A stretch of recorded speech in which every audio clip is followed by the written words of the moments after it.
Right, aerobic respiration. The first part is fairly straightforward. It's just about knowing what the formula is. Respiration is all about releasing energy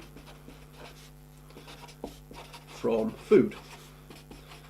Only I'm not going to put food here, I'm going to put a substrate, perhaps a better word. So that could be something like a carbohydrate, it could be lipids, fats, it can even be protein. Because in fact we do respire all of these things. We respire carbohydrates, sugars, starches, we respire lipids, we respire fat, and we can also respire protein. About 15% of all your energy comes from protein. But we're really going to just be interested in, or the one we will come across most commonly, is carbohydrate, specifically glucose. Notice here as well, it's the release, it's a chemical reaction to release energy. Just like combustion is a chemical reaction to release energy, respiration is a chemical reaction to release energy. It doesn't make energy.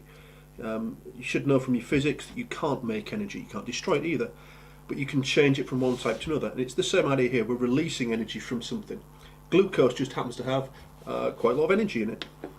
So the formula is, here's glucose, C6H12O6, 612,6.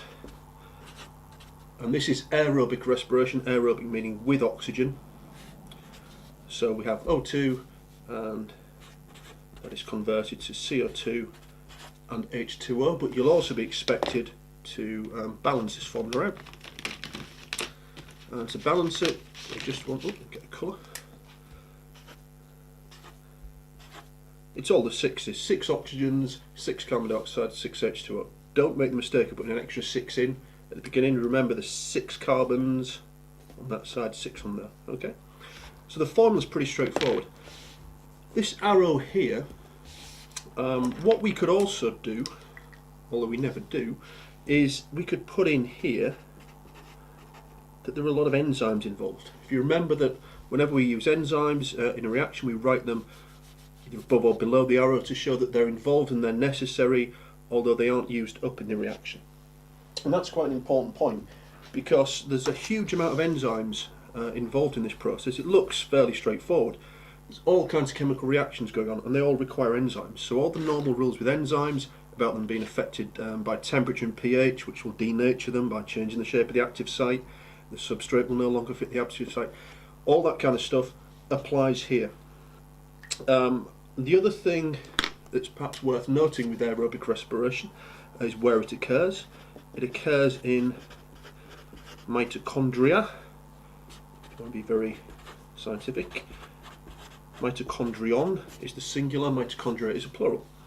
These are the kind of sausagey shaped things in cells, tubey shaped like that. These are folded membranes on the inside, nice large surface area. Why do they have a large surface area? Because they've got lots of enzymes on them. So I do these little enzymes, little orange spots. So aerobic respiration occurs in the mitochondria. The other bit you might well be asked about is what the energy that is released is used for. Well, the common one is it's used for the synthesis of new products and new chemicals. Synthesis is a good word. It means making or building, if you like. Synthesis of new chemicals, what we're really talking about here, nearly always, is proteins. So making new proteins, remember in B5 where we have all that stuff about making proteins, where we have the DNA that gets copied to a messenger RNA strand, which then leaves the nucleus, and we make the, do it with my finger for draw it, leaves the nucleus, the messenger RNA goes into the cytoplasm, and you make proteins, or protein synthesis occurs in the cytoplasm. Whenever you're going to build a new structure, a new product, it will require energy. So the energy released from respiration is used to make new chemicals such as proteins. And do be aware that proteins includes things like enzymes. Enzymes are a type of protein. You could also talk about other things that can be made, other things that are synthesized, particularly this idea of polymers. You'll come across polymers in chemistry. A polymer just means a chemical that is made of repeated units.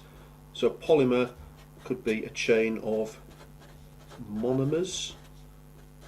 Okay, probably when you're doing plastics you come across polymers. Well, you have biological polymers as well. A protein, for example, is a polymer of amino acids.